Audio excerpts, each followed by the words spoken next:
Akan Allah mengatakan kalian semua harus sujud pada itu. Dan mereka semuanya sujud kecuali satu, yaitu iblis.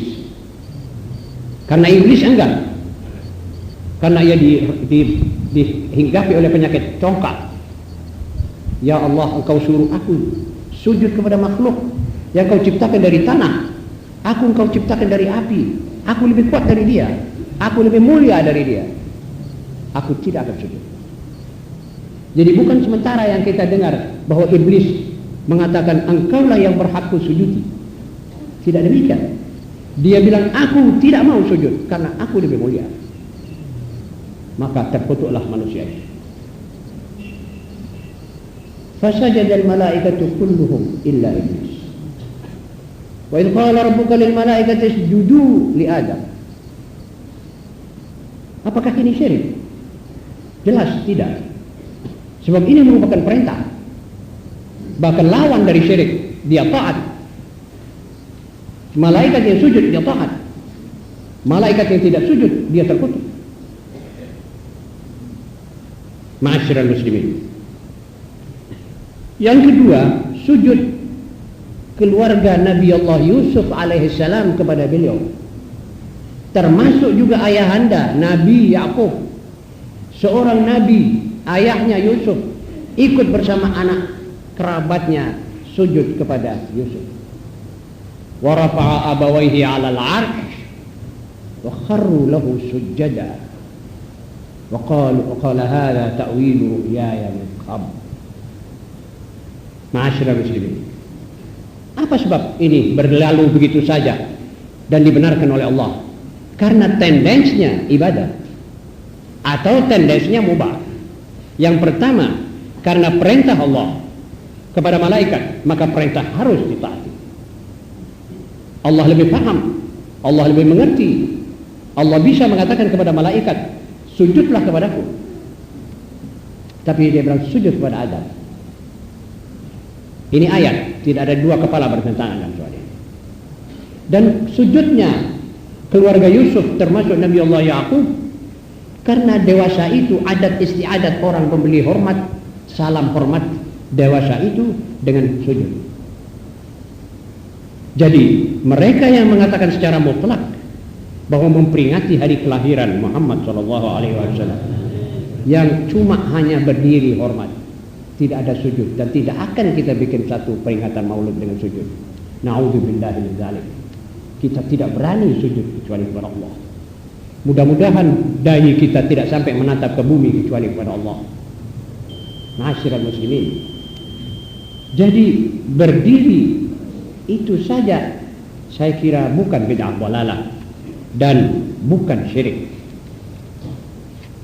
Saya mohon dari mereka itu jangan berkelebihan. Allah berfirman, la taghlu fi dinikum. Jangan kamu melebih-lebihkan dalam agama. Sebab sudah disepakati oleh ahli sunnah qaidah usul al-umur bimaqasidih. Tiap sesuatu itu dinilai oleh Allah dengan tujuannya. Dan al-hukmu yaduru haitsu taduru al-'illah. Hukum itu berputar dan berkisar sekitar illahnya.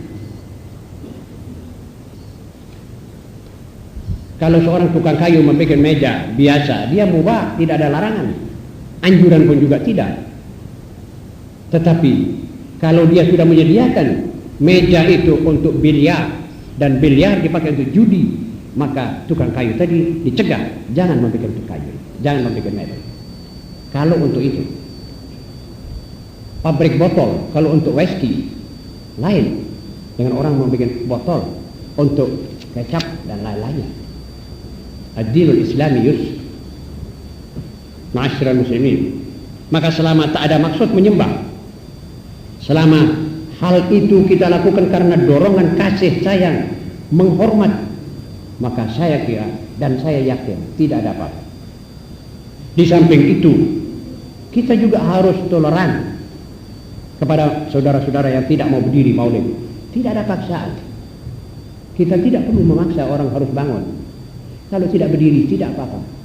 Sebab itu keyakinannya gitu. kita harus hormati dan hargai dia punya keyakinan.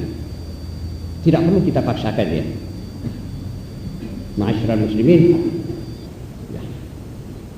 Tidak boleh ada paksa memaksa, sindir menyindir, apalagi celah mencela dan kafir mengkafirkan.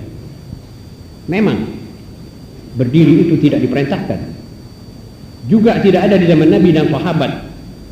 Hanya ijtihad sementara ulama melaksanakan adat menghormati Nabi semaksimal mungkin berupa berdiri.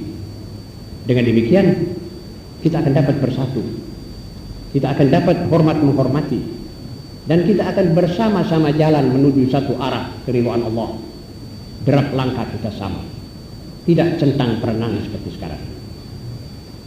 Ma'asyiral muslimin, akhirnya nasihat kecil kepada kita semua. Pertama kepada diri saya, janganlah kita membiasakan diri memvonis in absentia kepada saudara kita muslim atas dasar textbook thinking kita sendiri.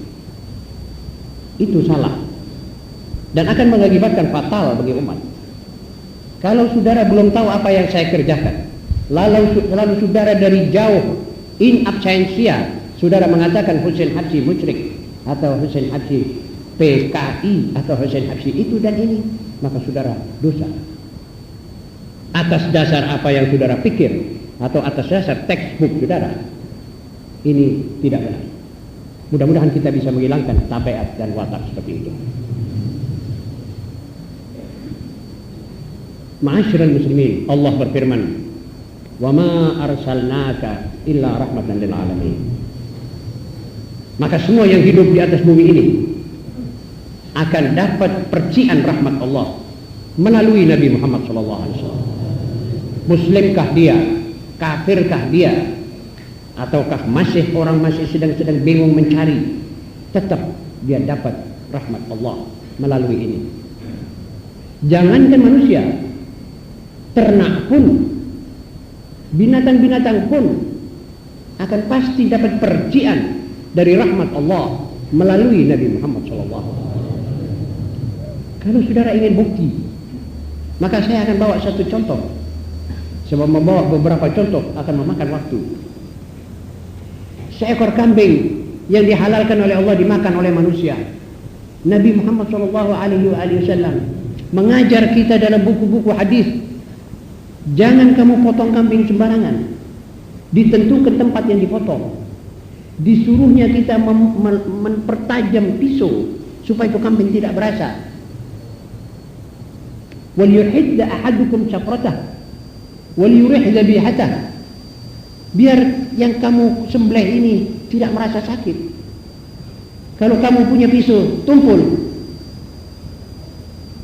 Jangan kamu siksa binatang itu. Di tengah-tengah zaman seperti sekarang, di tengah-tengah manusia mengetok kepala kera untuk diambil otaknya, itu kera di dalam keranjang atau di dalam peti, seperti yang terjadi di Hong Kong dan di restoran-restoran besar di dunia. Kera dimasukkan dalam tong, cuma kepalanya saja dicukur buta, diketok sekali getok, diambil itu, dibuang tulangnya, diambil itu otak yang masih kedi-kedi begini dengan darahnya, dicampur dengan whisky dan diminum dan dimakan. Itu kera bagaimana kagetnya, bagaimana perasaan itu binatang. Dia berasa seperti kita, dia sakit seperti kita. Buktinya kalau Anda gigit kakinya kucing, Anda dicakar, artinya dia mau balas. Di tengah-tengah manusia mencekek hewan sampai kelagapan, ini tidak ditaruh di satu kali, malah lebih afdal kalau bisa satu kali, sering habis, dan ditentukan tempat yang kalau itu kena mati. Ada orang yang menikam, ada orang yang dari belakang, dari muka ditikemi itu binatang. Alangkah sengsaranya binatang itu. Ma'asyiral muslimin, lebih lagi daripada itu, kucing, maaf, nuwun sewu, anjing. Itu Rasulullah SAW menyuruh kita menjaga, berperasaan halus kepada binatang-binatang yang sekaligus merupakan makhluk seperti kita. Kenapa itu perempuan pelacur yang disebutkan oleh Bukhari Ceritanya Rasul menceritakan satu orang perempuan lacur, tidak pernah berbuat amal baik. Pada satu waktu melihat anjing yang sedang haus, berdiri di atas sumur, mau terjun takut, tapi lidahnya membuktikan dia haus. Itu perempuan cepat-cepat mengambil, menimbakan anjing ini dan diminumkan. Apa kata Rasulullah SAW? Perempuan itu dimaafkan oleh Allah dosa-dosanya. Jadi bukan sholat, bukan dengan sholat, dia belum sholat, dia tidak pernah sholat, dia nuwun sewu mursal, kata orang Jawa. Sudah segala perbuatan maksiat dikerjakan, tapi karena kasih minum anjing, dia masuk surga. Sebaliknya ada perempuan yang lain mengurung kucingnya di dalam kamar, tidak dikasih makan dan tidak dikeluarkan. Manusia perempuan itu masuk neraka. Hadisnya berbunyi, dakhalat imra'atun an-nar fi hirratin habasatha la hiya at'amatha wa la hiya lada'uha ta'kulu min khashash al-ard. Masuklah seorang perempuan itu ke neraka hanya karena seekor kucing yang dia kurung di kamar, tidak dikasih makan dan tidak dikasih keluar. Karena apa? Karena hatinya tidak ada rahmah. Allah itu rahmat, dan ini manusia rahmat. Karena itu yang mau berhubungan dengan manusia seperti ini, dia mesti menyetel kekejamannya itu menjadi kendu sampai ada rahmat, baru kenal nanti, baru merasa nikmat. Bagaimana beliau asor, bagaimana beliau berbicara itu jujur, benar, tidak berliku-liku, tidak bohong, tidak dusta. Ma'asyiral muslimin, untuk membuktikan kebenaran tadi banyak cerita. Nah, sampai kira-kira kita berjilid-jilid yang membicarakan tentang hal ini, maka saya kira apa yang sudah kita dengar tadi cukup. Kalau mau ditambah sedikit adalah pokok-pokok. Nabi SAW mengatakan, hei umatku, andai kata kamu tahu dengan yakin umurnya jagat, umurnya dunia ini tinggal satu malam, dan di tanganmu ada wene atau bibit satu pokok, tanamlah bibit itu. Jelas?